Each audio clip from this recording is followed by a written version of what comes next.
Hello, everyone. Welcome to the Human SOS Show. Well, we made it to the 100th episode. Didn't know for sure we'd ever get there, but we've been very blessed. And as a part of our celebration, we're glad to have V and Chris with us. They helped us back in the beginning of things and helped us bring it along. So welcome back, guys. Glad to have you. It's like old time. So, Anton, you want to open us up with the topic? Yeah, V, Chris, thanks so much for joining. I always love spending time with you guys. So thanks for coming in and taking time out of your busy schedules. I know how busy you guys are. And thank you to the audience as always. I always want to show gratitude for all you guys showing up, because without you, Rick, how you doing, man? Without you guys, this show would not be happening, because me and Kevin would get bored talking to ourselves and talking to a wall. So it's really appreciated for you showing up. But today we're going to talk about the future of the human being in organizational cultures. We have a couple of experts with us. V's communication. She's done a lot of work for Amazon in the past. She continues to do leadership development today. Chris is recruiting master, also a coach. And these folks will help us to kind of discuss from their opinion, from their take, what we think the future of the human being is. So, but just in general, how are you guys? Chris, V, how are you guys doing? How you been? What's new? Anything to share? Go on, Chris. Yeah. So I'm good, Anton. As some of you may know or may not know, I moved at the end of 2021 to South America, to Suriname. So there have been lots of changes for me, personally, professionally, but I'm really enjoying the new country where I'm in, especially the warm weather. It was nice to be feeling like it was summer, although it was winter. So it's great settling in down, meeting new people, and really, really happy about my new situation so far. So I'm glad to be with you guys here today. So thank you for having me. Go ahead, Chris. Oh, this is just great. It's like bringing the band back together. So, there's been so much going on. There's quite a bit from a talent acquisition perspective, and identifying some of the candidates that we've been able to, from a sales and marketing perspective. It's just been eye-opening to see how the future of work has changed, and it kind of morphed into something brand new, but also yet familiar. And it's been unbelievable. I've kind of shifted my focus from talent acquisition and pre-employment over to post-onboarding. I noticed that there's a lot of ideas and viewpoints on how to find a job, or how to get a job, and how to land the best job for you. And I noticed that beyond that, once you're on into a new position, there seems to be a little bit of a lack of, okay, well, what do I do now? I got this great new job. So I've switched my focus to kind of helping people with their 30, 60, 90-day planning, their onboarding experience, and then post that to identify what that end game is for them, and reverse engineer to make a plan to achieve those goals once you're in that new position. So it's been really eye-opening, and it's been really great to understand what different companies do from an onboarding perspective, and then even a talent development perspective. All these new groups that are coming out of HR and coming out of talent acquisition that kind of marry the two together to really get the ultimate value out of the employee while giving the ultimate value and experience for the employee. Well, before we dive in, let me give some shout outs here. Rick, glad to have you as always. Welcome, Marius. Glad to see you. Mary, good to see you this morning. Atif, appreciate you being here. Welcome, Karen. And of course, Sharon, one of our regulars. So welcome aboard. Looking forward to a great hour. And remember to ask questions, make comments along the way. So, Anton, you want to throw out the first part of it? So just a heads up for the audience, I didn't prompt these guys on preparing anything. This is just a conversation. So yeah, I'll start off while they think about some takes that they may have on this. But for me, I was thinking about this last night and thinking about what's what's kind of the biggest point that I'm seeing for what's going to be different for the human beings and how the organization needs to adjust. And it's something that me and Kevin have been preaching for quite some time, and then these guys used to be with us to preach it as well, but customization, hyper customization. It's where employee experience is going to become incredibly customized. And there's many reasons for it. And from onboarding to development to, engagement, all those different components are going to be hyper customized because we live in the world of small business right now. Yes, there is giants, but the small companies are just so much more agile and so much faster than some of these, large corporations, that they have an advantage with that. People can look at those small companies and see, okay, that one really fits who I am. That one really fits my personal brand, and I want to be there. So in order for larger companies to be able to compete for talent, they have to be able to offer pockets of those similar things within organizations, group people, not simply by just demographic, like people used to, but really using predictive analytics and things like that to understand where these people want to be. How do I engage them? How do I coach them? How do I develop them? How do I even create career success? Maybe they care about, corporate sustainability. I need to put them in that space. Like there's just so many different places. And the companies that are going to figure out the first are going to be the ones that are going to retain and obtain the best talent. Before we go further, let me welcome some more folks on board. Zaid's one of our regulars as well. Good to have you, Zaid. Elsie, good to see you again. And of course, Suzette, glad to have you with us as well. Chris, comments on what Anton was talking about?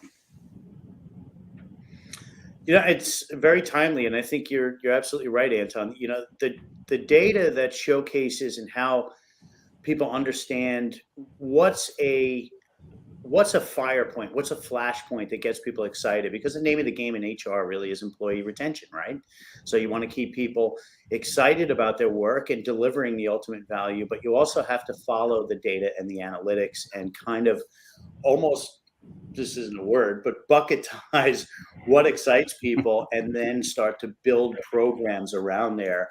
And, just from what we're seeing, we're noticing that when you group these buckets, it becomes very, very difficult because of the broad amount. Like you said, the startup community, when you have a team of 4 or 5, it's very easy to understand what that flashpoint is that gets them excited. When you have a company that's 80,000 employees strong, how do you even start to build those buckets? Well, you have to look at the data and analytics. You have to poll your employee base and understand what gets them excited. Is it development? Is it comp? Is it work-life balance? Is it hybrid? So understanding what those motivators are is really going to be key going forward. And I think you're exactly right. A lot of the large companies are looking to the startup community to say, kind of guide us around this. And they build programs based on multiple different startup companies just to engage their employees. Mm-hmm. I would say it's very important to start with your audience. So whether you're looking at your customers or looking at your employees, you need to listen to them, look at the data analytics, as we've said, and see what triggers them, what interests them, what do they want, and work from there, not working from, I think they need this and I'm going to work on it, or I think I would provide that service. No, always start with the end and work backwards from that. That is probably one of the reasons when I was working in Amazon, they understood this concept. And actually Amazon, even though it's a huge company, they are sometimes working like a startup because there are so many teams in Amazon that work like that start with the customers and work backwards. And so far it has been very successful. And I think that's key, especially as well with your employees. This is what you need to do to make sure you keep them interested and you retain them for the future. Welcome, Dr. Jesman from Japan. Glad to have you with us. And I think that, and first of all, it's kind of interesting in the U.S. I'm not sure how internationally this fits, but U.S., what people don't understand is that the majority of our production, our revenues, our flows and everything are actually small businesses. We see the big, massive companies, but they're not the ones that are responsible for the greatest amount of business activity. It's actually the small businesses. But the one of the things that I'm looking and continue to consider is that the large companies are so entrenched in the old management style of managing people, fitting them in the check boxes and things like that, that they are, I think, continuing to struggle to adjust and are going to find it difficult unless they make some pretty significant changes in their approach to be able to adjust and pivot to bring in the human aspect of things, move to a leadership model, and we'll see. I think Gary Vee actually talked about this probably 2 years ago, that there was going to be a lot of real disruption in the large companies, Fortune 500, and we're seeing right now the Great Resignation, and those people are leaving the big corporation setting, and as a result, they're starting their own small businesses, joining startups, and I think the large companies are going to struggle to have employees because they don't get the human culture and how to implement that, because for so long it's been a checkbox management of people only kind of approach. So That's an the interesting opportunity is remarkable. We'll see what happens. That's an interesting point too. And you mentioned that Gary Vee had said this a couple of years ago, and I think one of the groups that we have to thank for this is the youth, right? Mm-hmm. I think that with the advent of places like YouTube and Instagram and things like that, you see a lot of these young entrepreneurs that have come out, and of course, there's always a spit shine on what you see outwardly, but you see them really building their own type of lifestyle and really building their own cultures. And I think everybody internally on these corporations, from a lower level even up to middle management, have seen this growth and said, well, I want to become part of that, and I want to have my own business. And I think that sparked a lot of people that might be our age or even a little bit younger that start going out and doing it on their own, just to be able to say that they can have that experience. And that's valuable experience, even if they go back into the corporate culture, understanding things from a different perspective and owning things from a 30,000 foot view will definitely serve them well if they decide to go back into the corporate culture. Definitely. Anton? Yeah, HR has been thriving as of late. I think since maybe 2015, 2010, and Chris probably has been on the forefront of this. But honestly, HR consulting right now is going to blow up so much. It's already been blowing up, and it's going to continue to blow up because the reactive ways of HR are done. Because especially for these large organizations, you have to get ahead of your talent strategy and really think about and prepare for the future, because you don't have time to fall behind. If you fall behind on talent, it's going to hurt you, not for a few quarters, it's going to hurt you for years before you catch up, if you ever catch up, and if your business can recover from that. So I think that, one of the biggest things is talent strategy, where, HR, chief HR officer used to be like a nice to have. It's either going to be a strong consulting firm in their place, or they're going to need to have a really good person in there that is part of the strategy, and not just kind of hey, let's check in with them, make sure we're hitting all the dots. Well, and Anton, you and I are talking about some of this, and I think a catalyst also, in addition to the youthful influence in the workforce, is the pandemic and the force of shifting of how we traditionally worked from a work setting. It has forced things as well, and we are going to have to deal with it. And we talk about working from home, work remote, the different terms, and I think we managed to kind of capture a good phrase, and that is strategic flexibility. And that companies that don't develop a strategic flexibility in how they handle working conditions and things are going to be left behind, and it's going to make a huge difference. Karen has a comment. Appreciate the comment. Says, first, yes, small businesses matter a lot. Second, motivators for me for culture of the future: one, fair workplace for all; two, increased focus on developing all employees; and three, a deeper sense of purpose for all employees. That captures what we've been predicting and looking at now for, well, just about since we started at the end of the day, because we understood that shift. And by the way, Chris, I appreciate you including me as being in the same demographic with you young guys. I would like to add the comment based on what Karen wrote, and I think the focus should be on the word all employees, because what often happens, at least what I've seen in Europe, is that people often focus on, yeah, they get a new employee, great, we're going to sometimes provide them with training, with onboarding, as Chris said, but all the employees who have been there for 2, 5, 10 years after, they are often forgotten. And focus is not put on this type of employees. They just do what they've always been told. And I think that is also key, back to what we were saying at the beginning about customization. We also need to make sure we do not forget these employees as well, because they're just as important as the new ones. Excellent point.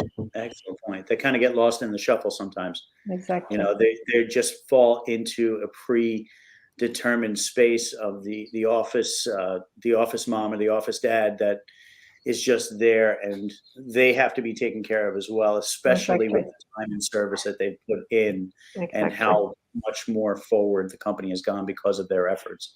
Yeah. Excellent point. And her comment makes me think about what you think said, Chris, is the younger generation is to thank for this. It's not that the younger generation necessarily is the only one that brought it forward, because the older generations have wanted this for a long time. But I think that the opportunities that younger generation created with YouTube and the gig economy and things like that, they'll pick up and leave if they don't get what they want. And that's, you know, you mentioned the great resignation and things like that. And thank God we're heading that way, but we're still far from it, because I think that we're showing it, you know, on the glass doors outside our windows, like, oh, this is what it looks like. But deep down inside, like you said, some of those employees have been around for a while, that are not necessarily at the forefront of everybody's thoughts, are not getting that. But the term that just came to me thinking about this is human capital waste. We have to reduce human capital waste, where we're just forgetting people, we're tossing them aside, because it's just, the market is so tight, and it's going to stay that way. It's not just because the economy is thriving. I think that's going to stay that way for a long time. It's because of all the customization that exists, all the specialties that exist and things like that in the world, that we have to really try to preserve our human capital and protect it like it's the most precious commodity, because it really is. And in order to do that, we have to look at where is the waste occurring and treat it. I'm not saying we're treating people like, you know, objects, but we have to look at it kind of that way and say, where is that seepage? Where is that leakage? And we really have to fix that and get ahead of the game before it becomes a big problem. Yeah. Yeah. And Anton, I'll go a step further, because I am part of the older generation that, you know, it's really funny, because when I'm teaching leaders, talk about that the manager only approach worked and all, even when it was theoretically working, those of us in that generation, we didn't typically look at our bosses or whatever for that inspired person of leadership quality, or we were looking at sports coaches. We were looking at anybody else that demonstrated it. And it showed then that even our generation was really looking for something better. It just never was recognized, or there was not a shift. And now we're being forced to make that shift, and it's a good thing. And I remind my fellow boomers that we've got to go with this. If we don't, we're going to be left behind. And going with it isn't just a necessity, but it's an improvement. It's a betterment of what we do in business, and it actually is a betterment for people in general. Let's see here. Suzette has a comment. Yeah. She says there's a greater possibility to create change in a small business with 4 employees and hundreds of customers with an HR function. However, when a larger company's HR function is the same fit like a small business, has proven to strain large organizations. It is still the thought that an HR professional with 2 to 4 persons is adequate as opposed to dedicated functioning unit. Yeah, the role of HR, of course, currently in the U.S. still continues to be a lot about compliance and trying to avoid problems with employment law and so on. And we really got to continue to shift and see the HR function actually become about humans.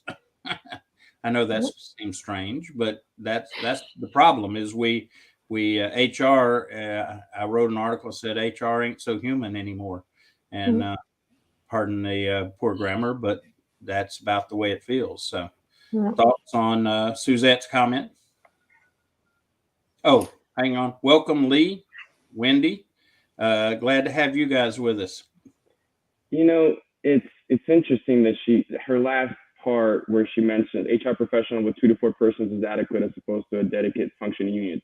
Thinking that's the wrong thought, right? And there is a new HR model out there. It's called Abolish HR. And when I saw it, I was like, what do you mean? And it kind of goes after that premise where the leaders, the functional leaders of departments need to step into the HR roles versus handing it off to an HR professional, outsourcing it, or, finding it internally. The role is more on the leader themselves to execute those functions and to be able to coach, develop, do all those things, and then bring on external consultants to handle the hiring and recruiting and the administrative tasks. But the human part of HR is done in that model by the people that are the closest to the individuals that they're leading, right? And I after understanding a little bit better, I was like, that's interesting. I like it. So you're saying almost innovation out of necessity for the leaders. What is the old saying? Necessity is the mother of invention. So, yeah. Let's see, Sharon. I'm sorry. Rick has a comment. Says, corporate world will have to adapt to employees' lifestyle, 4-day weeks, flex time, work from home, etc. So true. I know, again, I'm working in the electrical trades right now with workforce development, and some of our contractors are going to 4-day weeks, and they are finding the model works well. And so, yeah, it's that adaptability. And I think that's the defining piece. Okay. What's the saying? It takes a long time to turn a large ship versus being, I guess, on a jet ski, so to speak. You can't manipulate and move as quickly. Sharon makes a comment, says, Kevin, I agree with you. I'm part of the boomer society. We all need to go with change and adapt accordingly. Those that don't fall behind. Yeah, true. So what are your thoughts about how do people and organizations begin to shift? Well, I would say first you need to involve them. Don't try to impose some things on them, but try to ask them for their feedback and say, okay, how can we do this? Or what do you think? Or really stay open-minded and really try to involve your employees, because if they are involved, they will feel part of something and they will work with you instead of against you. So I would say that is the start. Is even change is inevitable. We all know the only thing that doesn't change is change itself. But when you try to involve people and make sure that, yes, you listen to them, you take into consideration what they want, what they need, what they've seen, etc., their ideas, and you may not always do what they say, but just the fact that you've listened to them and taken time to take into consideration their thoughts, they will appreciate it, they will feel part of something, and they will want to work with you towards the same goal. So I think for me, that is at least where you start. And I think there's a lot of people that, or a lot of companies that are focusing on just that. I mean, some of the companies that I've spoken with that are rather large, we're talking 30,000 employees and up. When I've talked to some of the managers within people ops or some of the hiring managers that are looking for new talent, they're very accommodating where they weren't necessarily 3 years ago or 4 years ago. And I'm noticing that shift even in those larger companies, that they're starting to realize that people are the most important component of their business. And by keeping them happy, by keeping them strong, by keeping them empowered, it's only going to benefit the company long term. You know, nobody wants to keep rehiring or backfilling a position every 6 months. It's very expensive to do that for an organization. But you know, just in my experience from what I'm seeing, I think that shift is actually coming in force, you know, just from that larger organization perspective. You see, you know, we were talking about earlier, the people that have been there for 10 years. Now the managers or the senior leadership teams are coming up to them and saying, what is it that motivates you, or how can I help you in your workday? Do you need an assistant? Do you need some type of streamlined processes? Give me some ideas of how I can fix this for you, rather than taking the approach of, well, just be lucky you have a job. I can't stand that when I hear people tell me that their managers tell them that, well, you're lucky to have a job. That drives me ballistic. You know, so that's a good thing that it's moving in that direction, but I think it's going to take a little bit more time, probably within the next, you know, 5 to 10 years, before we see that as a broad stroke across all business, you know, from a larger perspective. I think you're right, Chris, is that the change is happening. The question is it happened reactively or strategically, right? And I think that a lot of companies are still reacting to it. They're seeing that, you know, other companies are getting better retention and they're getting better employee engagement, net promoter scores, all that kind of stuff, by providing this flexibility or care factor. I think the good companies are thinking ahead and not just saying, what do we need to respond to right now? It's how do we get these people feeling great 5 years from now, right? That's the ones that are going to be really winning this race, is not just reacting to the need from COVID, not reacting to, you know, the great resignation, but really coming from the standpoint of what does the world look like in the future and how do we make it about people? Where human-centered design has become a much more common conversation, and really designing everything from scratch by thinking about the human being, both on the customer and the employee side. But, you know, speaking to change, to what we was talking about, change management has become a big part of corporate world, where in the past it was up to the CEO. They kind of had that strategy to know what to do, but now you have people like me. That's the world that I live and breathe in now. And the change management world is still behind because it's still way heavily focused on processes and systems and not enough on individuals. And one of the best things that, you know, a quote, I don't even know if it was a quote, but somebody said, organizational change is an individual choice. That every single person in that company, or for the most part, most of them, have to make the decision to make that change. You can put all the best processes, systems, and everything in place, but if the individuals haven't chosen to really adopt the new model, the new way of working, it's going to be like moving through molasses until you get to the point where the benefits of that change is realized. And in a world that moves as fast as we do, with technology changing as fast as it does, we don't have time for that. In the past, you could kind of screw up a little bit in the beginning and then write it out and catch benefits on the end. But before you know it, nowadays you have to change the model again because technology adopted and the world has shifted. So focusing on people with change is huge, and the companies that are doing it right are doing it well. Yeah, people aren't plug and play. Exactly. Computers are plug and play. People aren't. Exactly. And that's, I think, one of the errors we've made is that we can continue the plug and play model with people, just like we have technology not working. ATEF has a comment. It says organizational culture is the mirror image of its leadership, without a doubt. Traditional leaders and organizations are still focused on my way is the right way and highway.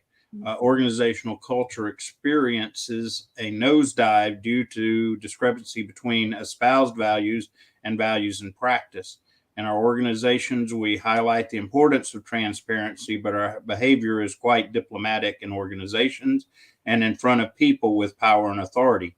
We say that we want to hear, we say what they want to hear, and they want, it got cut off, I think, but the idea is that the leadership is going to be key. And those that can't make that shift from managing people to leading people are going to find themselves in trouble.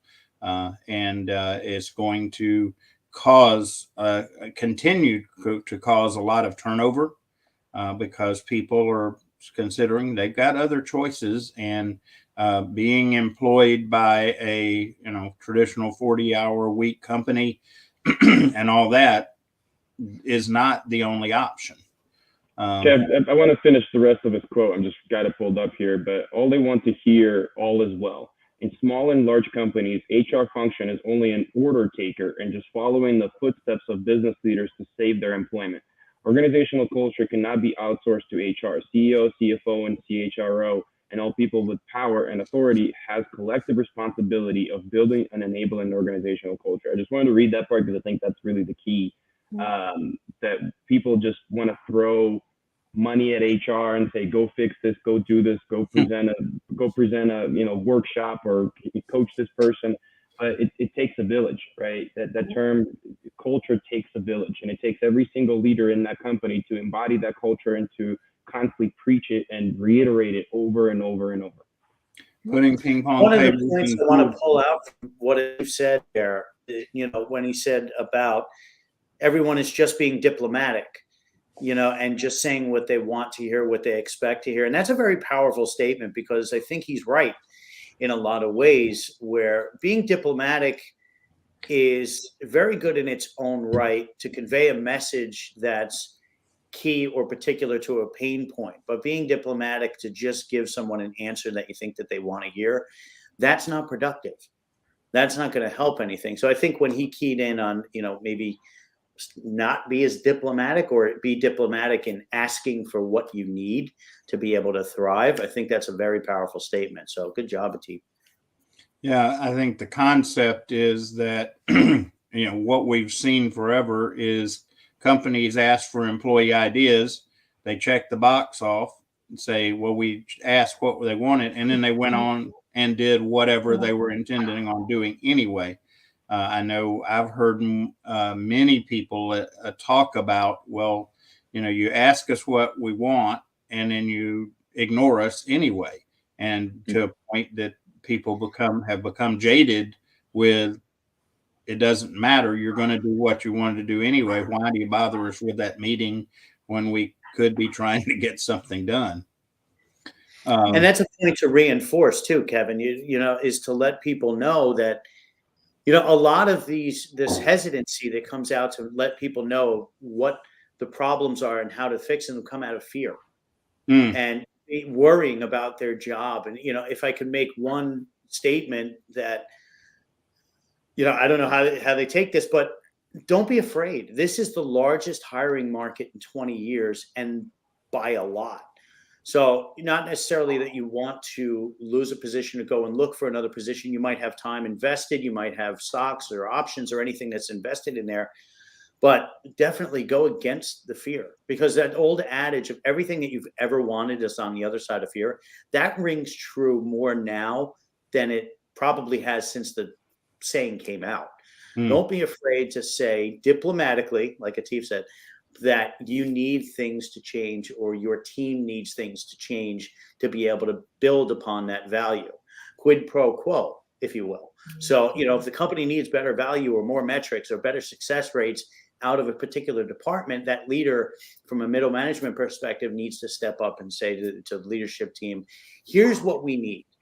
And here's how this will better, what our production is or what the result is, because everything right now is results. It's not so much what the action items that you've been doing are, what are the results of it? That's brought to the surface now more than ever. So take that fear and put it in the rearview mirror. Thoughts, V?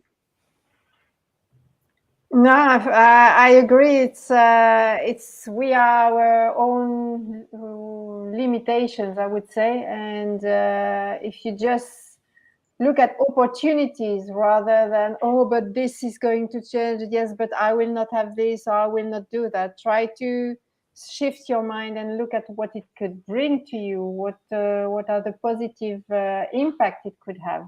So it's a constant training. We are all afraid of change in a way, even in the smallest things. But once you train your mind to say, okay, this is a fact, this has to change, there is a problem here, and this is not working, but how can we make it work? What could be positive out of this situation and try to look from that point of view. I know it's not easy; it's easier said than done, but it's a constant training, and it works. It really works. Once, as Chris said, once you get over your fear and you start to look at the possibilities rather than all the risk and fear that you have. I think it's one of the biggest. Oh, go ahead, guys. Oh, if you want to continue your thought, then we'll bring Zaid's comment. Yeah, just on that comment last thing, that's one of the differences between small business and large business. In large business, there's so many moving parts that a lot of this can get swept under the rug, right? You kind of diplomatically approach things, you kind of move on, things are moving fast, you go into another direction, and the volume's so big that you don't notice the deficiency. In small business, it's much more, people are much more aware of it. So people address these issues much more than they do in large businesses. At least that's from my experience that I've seen. And the large business has to do it. I look at Steve Jobs. He wasn't very diplomatic. He wanted something, he saw something, he did what he needed to do. Now, the guy could probably learn people skills a little bit better back then, but at the same time, his vision, like he was a visionary, and he's like, no, I don't care what it takes. This is what we're going to do. And he was very successful with it. And with better language and better approach, that's what leaders have to do and have to be able to execute. It's not about attacking the person, it's about attacking the problem and figuring out how we're going to solve it. Well, one of the things that I'm actually in the middle of a leadership course right now that I'm training. And one of the things I continue to see, because these are frontline leaders, field leaders, and so on, that the priority continues among larger organizations to be focused on productivity as in itself rather than a part of a process, and therefore the emphasis is not on what are you doing with your people, but are you doing enough productivity with that, because a lot of the organizations still do not understand the relationship with the human component to the productivity. There's still a thought that if you have tight processes and efficient processes, regardless of the people, that you're going to make the most production. And it's not true. It's not working. And that's a shift that we're still not seeing happen. So let's see, Zaid's comment. Regarding small businesses everywhere, I don't have solid statistics, but observation experience, I would say small business everywhere is the dynamo for the economy. Big company could be acting like the backbone, but small companies are the organs that run the whole body. They should be looked at as support to society and big business. The way big business look to them as a threat. Small businesses are so innovative and agile, big business can't follow. That is a definite. Y'all, your thoughts on that? So true. That's why big business is buying up small business like crazy. I mean, I forget the number, but I want to say my company bought 100 companies last year because they know that they figured these pieces out. And instead of me trying to take that piece and instill it into my company, let me just buy that prepackaged thing and use their skill set. So true. With that in mind, it brings a thought or a question to my mind is that a successful model if you have this large company that buys up the small company, but the culture of the large company doesn't change? They just press the smaller company into the model that wasn't working. Is that going to be successful? Well, don't press the company and don't suffocate them, right? Like let them do what they're good at, use their skill, and almost like you're still continuing to outsource things to them, even though they're part of your company, but you let them function in the way that made them great. Yeah, that's a good point. Look at the recent acquisitions that made the headlines from Microsoft, right? Their gaming side of the industry picked up some of the largest names in the gaming industry, Bethesda, Activision. These are huge, huge companies. And some of them operate as very, very small teams.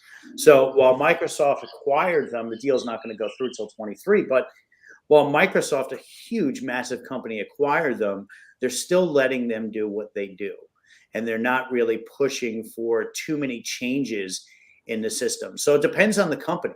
If the company is going to adapt these smaller organizations and say, okay, let's take a bottom to top approach in some of their processes and some of the way they do things, I think it benefits the company overall.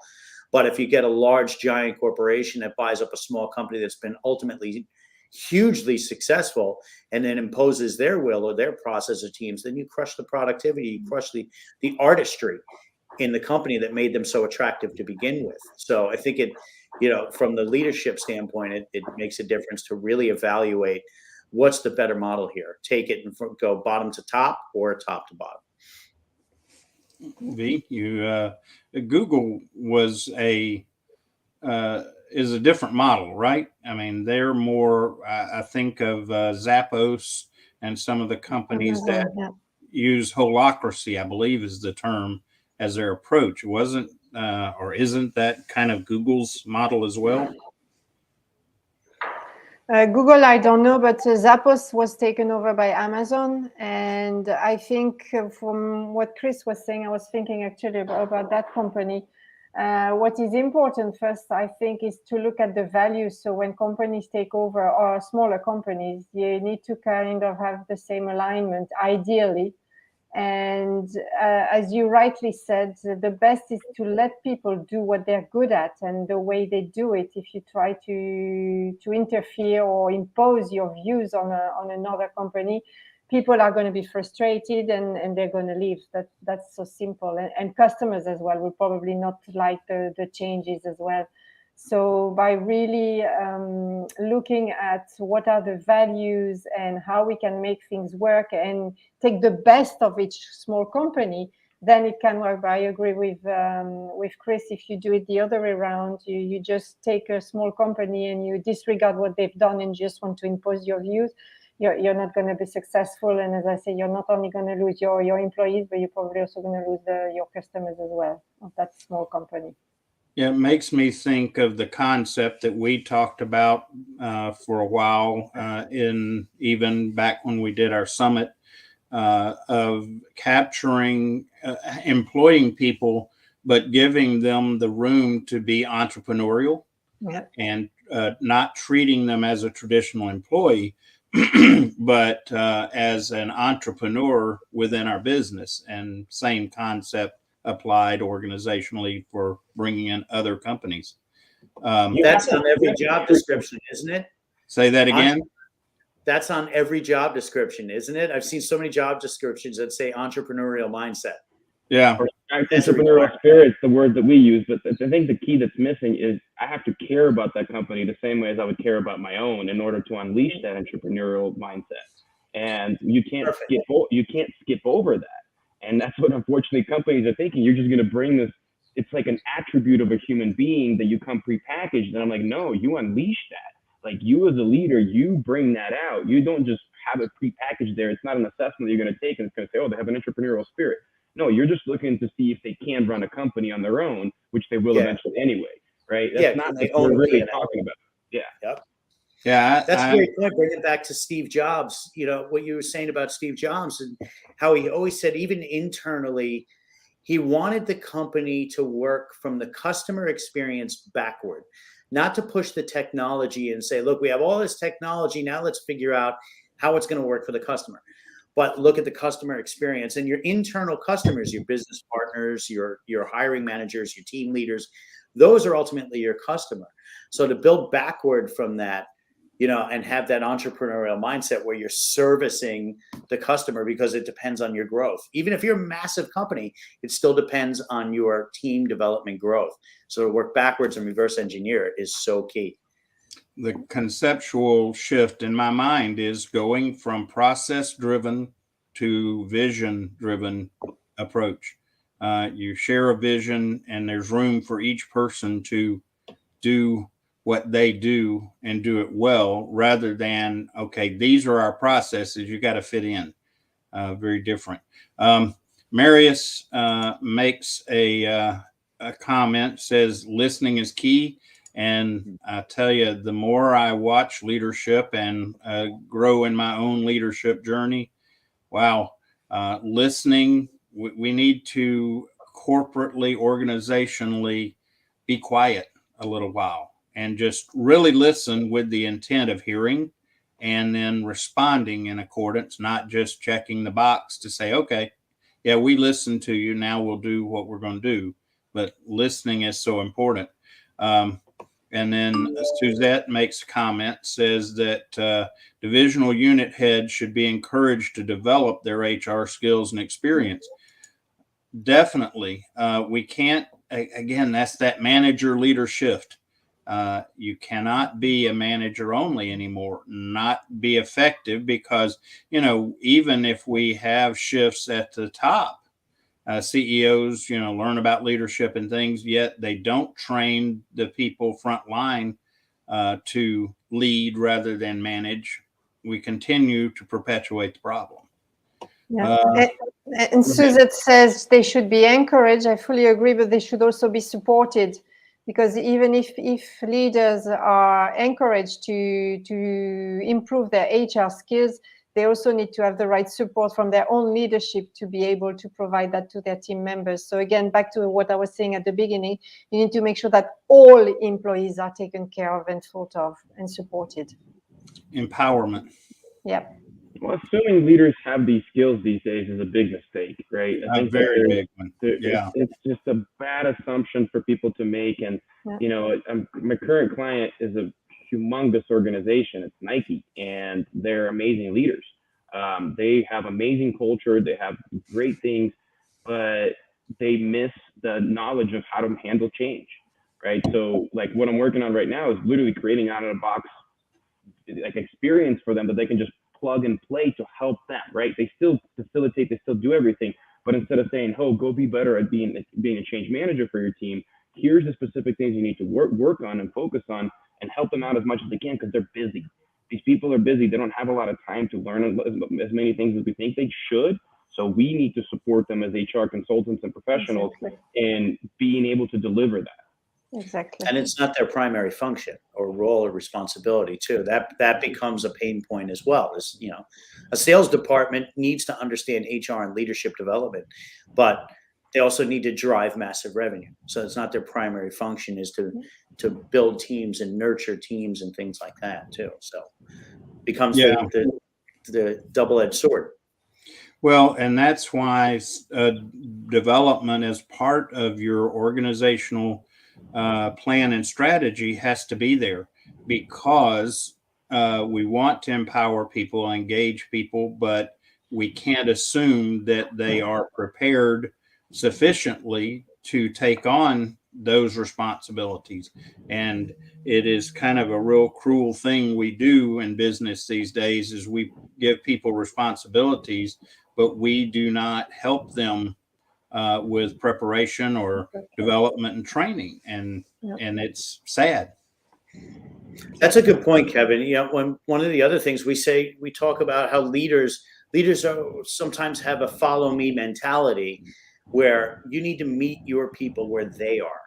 So that way you can understand and have a clear picture of where they are. It's not a follow me mentality anymore. It's how can I help you, or come with me from a leadership perspective of meeting you at your point. And that comes back to what we started with analytics, right? Like we started talking about analytics and importance of analytics and leadership decisions. It's no longer one person having this answer. Even visions need to be built that way, of really opening everything up broadly and getting everybody's input, and then narrowing it down, converting on that singular vision that all encompasses as much perspective as we can gather. Yeah, that's why people make the mistake of thinking that a great goal is vision, and it's not. Vision has to be big enough to include all the folks that are a part of it. It can't be this goal that is finite. It's got to be something much bigger than the collective. Welcome aboard. Well, I'll get there. Kenny and Josoon, glad to have you guys here today. Better late than never, Josoon. Glad to have you with us. Okay, let's see here. Trying to get some comments in. New culture versus the old roots culture. What should managers work on? It's good to listen, but are they going to do anything about it? Are they going to keep the carrot and stick mentality versus we're all partners in this? The herd mentality versus individualization. I think all of these factors are very important. And in a word, we've got the different parts, and we got to find out the art form of balance, and something that we continue to talk about. You got to have a good grip on a lot of different concepts, but sometimes they seem to be opposing. So you got to be able to balance between them and have the ability to shift. Hello, sir. Sorry, somebody had early wake up time. I guess he didn't want to wait until the show was over. The CEO finally shows up. That's right. We get to the ultimate leadership here. Anton, remind us of your son's name. Oakley. Oakley. Hi, Yep. Oakley. Hey. They can't hear you. You got headphones Oh, on, he's but not. Oh. wave to everybody, Oakley. Can you Hey, say Oakley. hi? Very good. You know, and Kevin, to your point, when you said about the single word, the word that came to my mind was visibility. You know, what if some of the team members were really to see a full and complete picture of how they impact the business, you know, from a team development standpoint. Now, not everybody's going to want that. Some people are going to say, I got too much on my plate. I don't want visibility. Yeah. But others might really appreciate that they get to see a full and complete picture, because sometimes their activities and their production goes by the wayside because they don't even know why they're doing it. It's just your manager said that this is what we need to do. We have to have, you know, X numbers for the week. Why? Maybe visibility will change that, and seeing how the overall impact to the business and ultimately the impact back down to that person may be helpful. I don't know, just spitballing.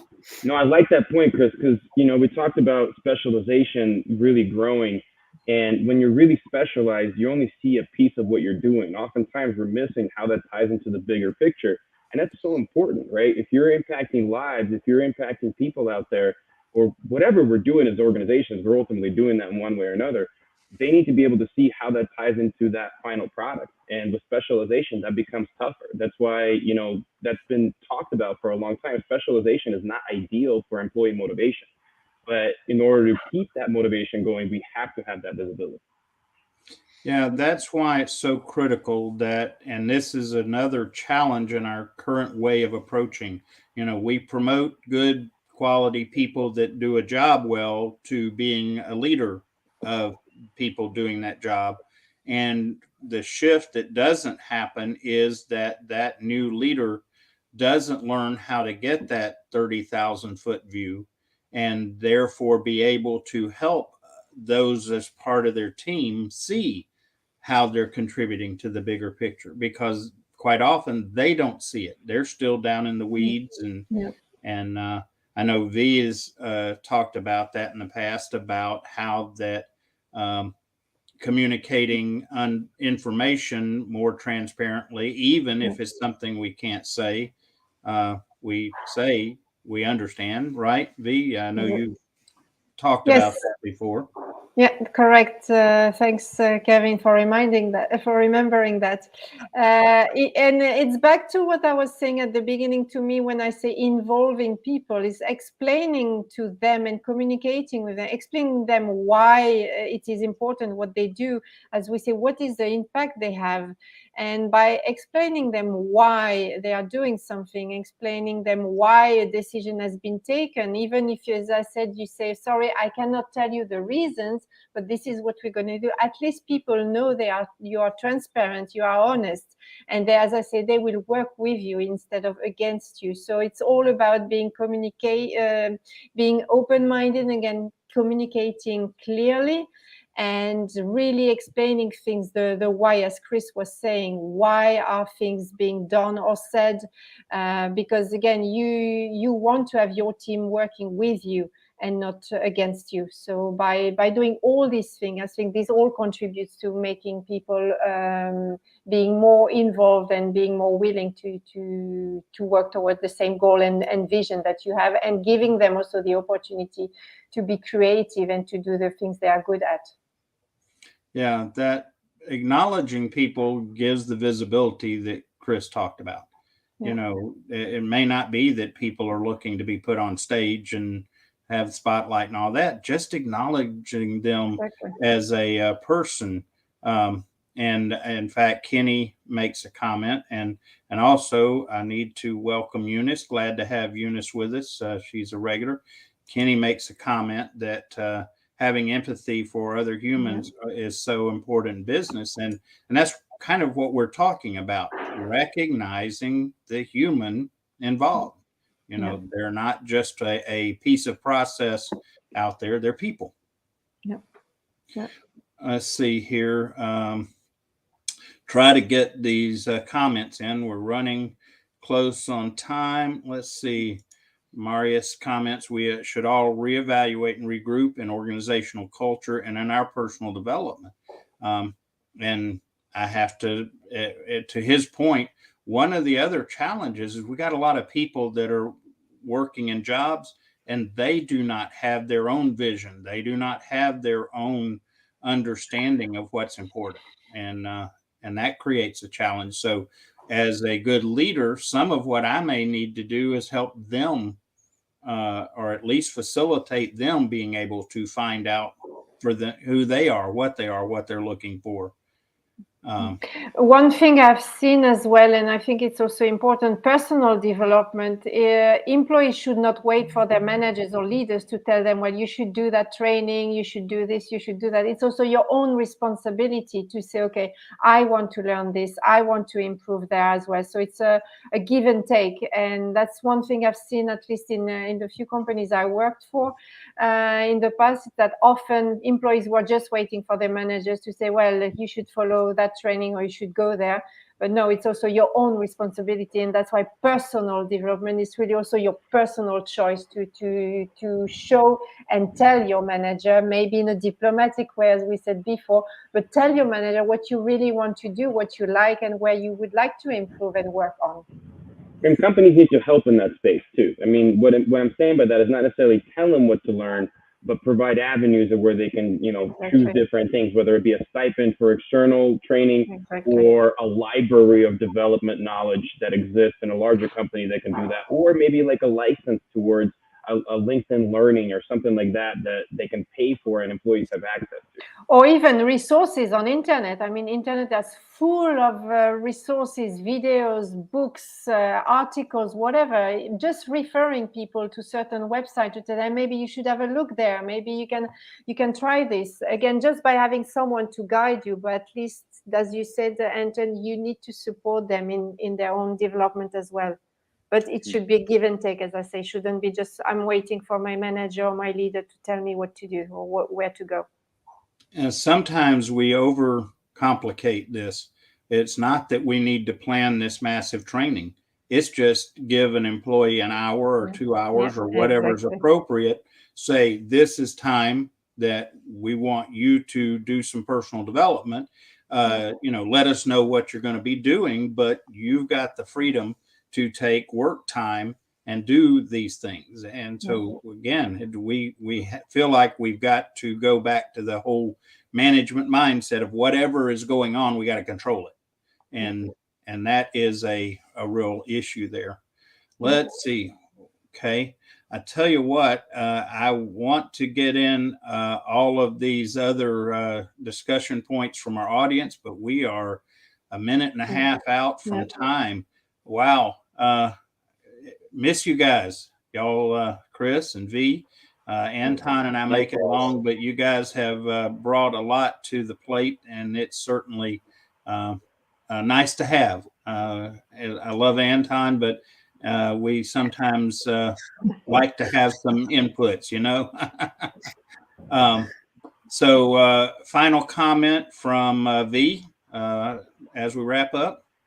No, just to want to say thank you guys for having me again. It was great. I love these discussions. They're always very interesting points, not only from you guys, but also from the audience, the great comments and questions that are being made. So I'm glad I could be part of this number 100 of Human SOS. So thank you. Okay, Chris?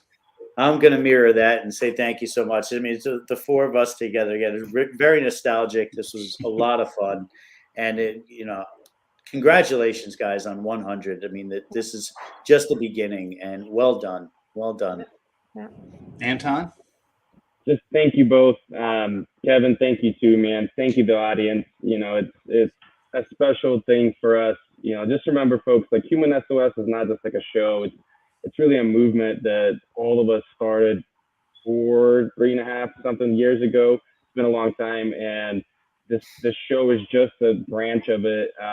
We really want to be the voice of the people and organizations, and not just from human responsibility standpoint. I think we're starting to see that this is also part of fiscal responsibility. Is that if your companies want to thrive financially, it doesn't happen without human beings thriving within the four walls of your organization.